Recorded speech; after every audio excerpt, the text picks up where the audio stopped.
Todo mundo é médium? Uma pergunta simples com uma resposta que transforma. Esse é o segundo capítulo da nossa série sobre mediunidade aqui no Gotas de Esperança. Se você ainda não assistiu ao primeiro vídeo, onde explicamos por que a mediunidade não deve ser desenvolvida sozinho, vale muito a pena começar por lá. Porque cada capítulo aprofunda um pouco mais essa jornada. E hoje, seguimos com uma pergunta que parece simples, mas muda tudo. Todo mundo é médium? Você provavelmente já ouviu isso. Todo mundo é médium. Talvez tenha concordado automaticamente. Talvez tenha estranhado. Mas já parou para perguntar? Isso é verdade? E o que isso realmente significa? Porque se todo mundo é médium, por que algumas pessoas percebem a presença dos espíritos e outras nunca sentiram nada? Por que existem centros espíritas com trabalhadores específicos para a mediunidade, se ela fosse igual em todos? Por que Kardec descreveu tantos tipos distintos de médiuns, se a faculdade fosse a mesma em todo ser humano? Essas perguntas não têm respostas rasas.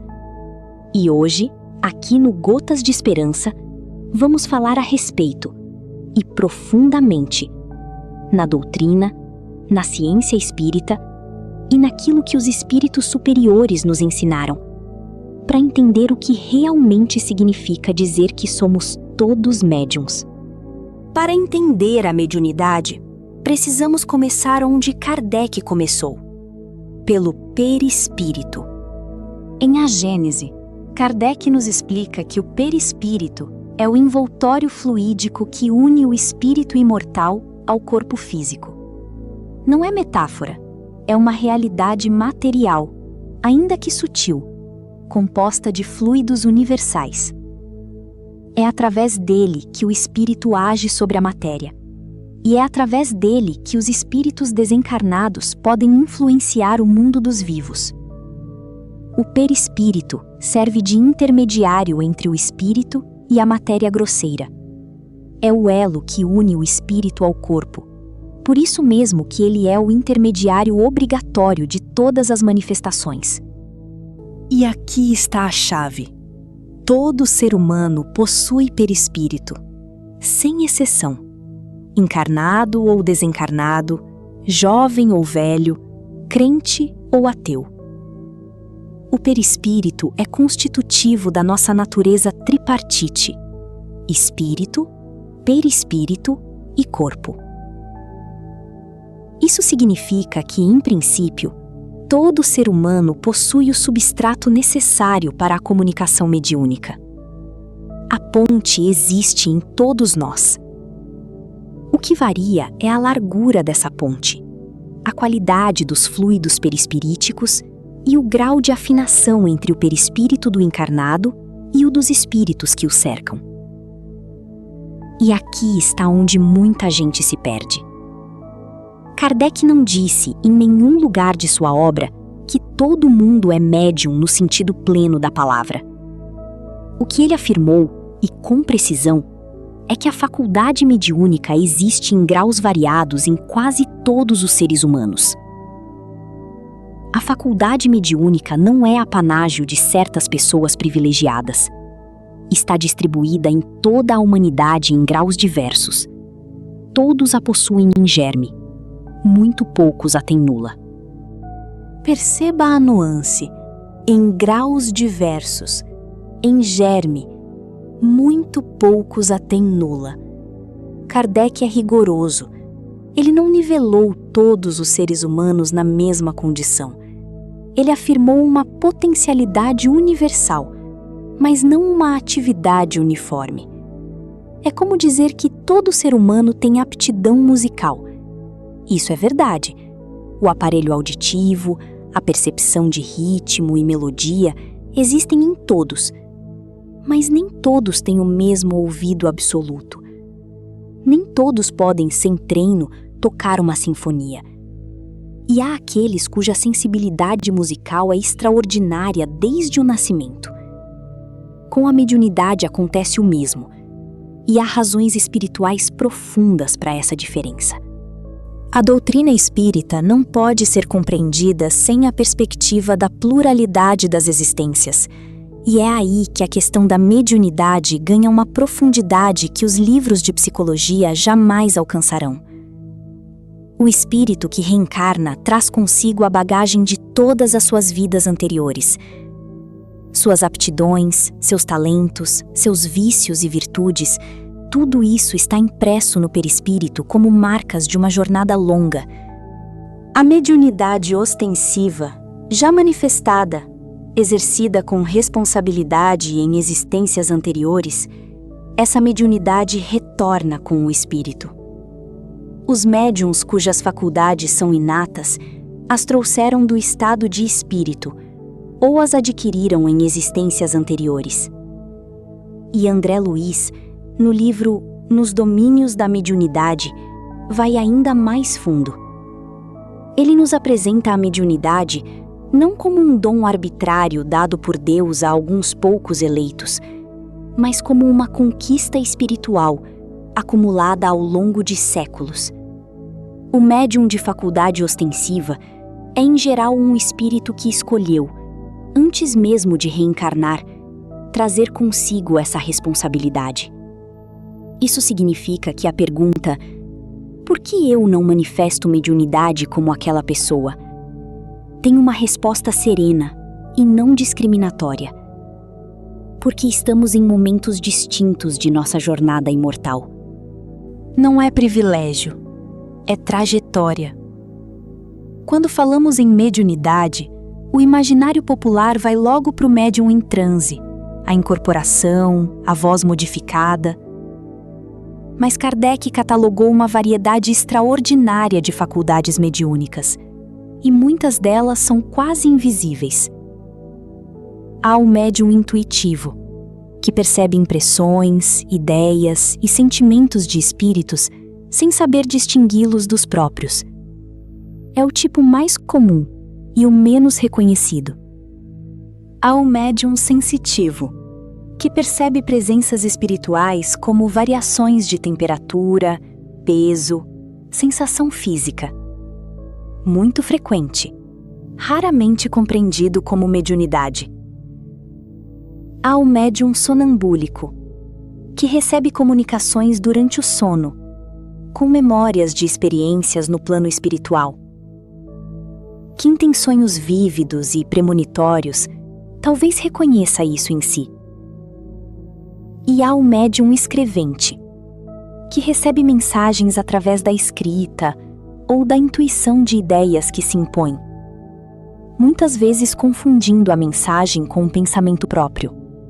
Olhando esse leque, fica mais fácil entender por que Kardec dizia que quase todos possuem a faculdade em algum grau. Quantas pessoas você conhece que sempre souberam de algo antes que acontecesse? Que se sentem profundamente afetadas pelo ambiente e pelas pessoas ao redor? Que têm sonhos que parecem mais reais do que a vigília? Isso é mediunidade. Latente, não ostensiva, mas presente. E aqui, chegamos ao ponto mais delicado e mais importante desta reflexão. Há uma confusão perigosa que precisa ser desfeita, a de que o médium de faculdade ostensiva é necessariamente um ser mais evoluído, ou que, por não manifestar a mediunidade ativa, alguém estaria em desvantagem espiritual. A mediunidade não implica em nenhuma superioridade moral. É uma faculdade que pode ser possuída tanto pelo homem de bem, quanto pelo homem vicioso. Leon Denis, no livro No Invisível, reforça isso com uma imagem poderosa. A mediunidade é como um instrumento. Um violino pode ser tocado por um mestre ou por um aprendiz. Pode produzir música que eleva a alma ou ruído que a confunde. O instrumento em si não é nem bom nem mau. O que importa é quem toca e com qual intenção. Emmanuel, pelo coração de Chico Xavier, foi categórico. A grandeza espiritual não se mede pela potência mediúnica, mas pela grandeza do amor.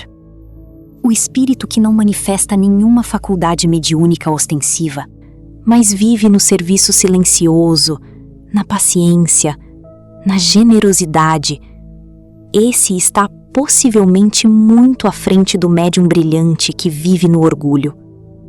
Ser médium é uma responsabilidade. Não manifestar mediunidade ostensiva não é uma limitação. Amar é o caminho de todos.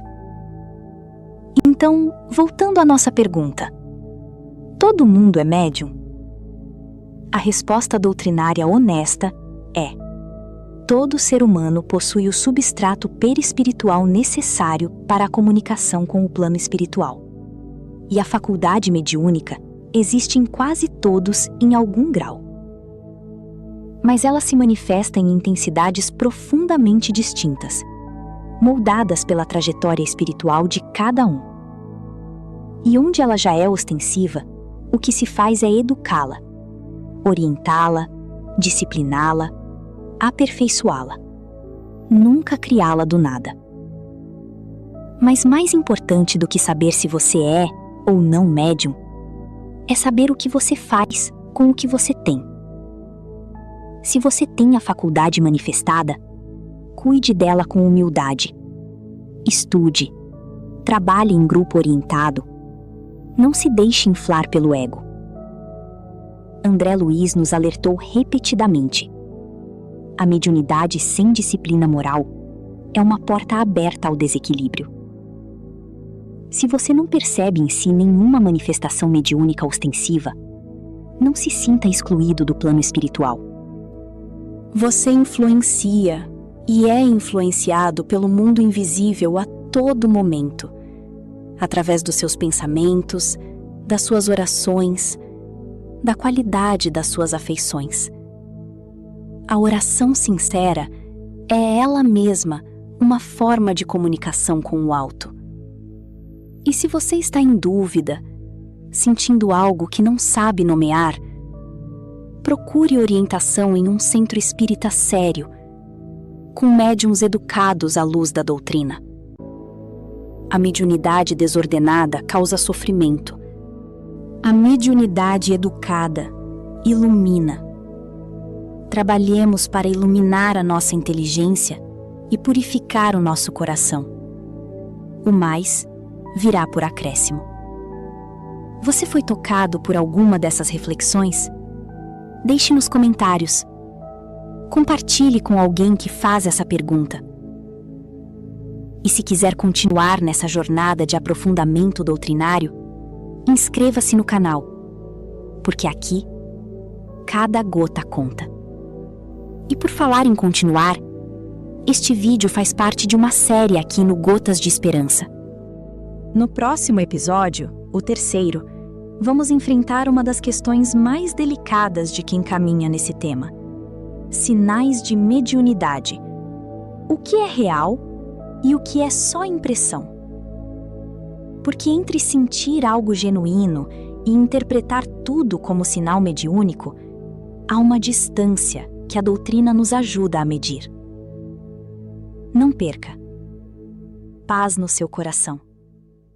Até o próximo Gotas de Esperança.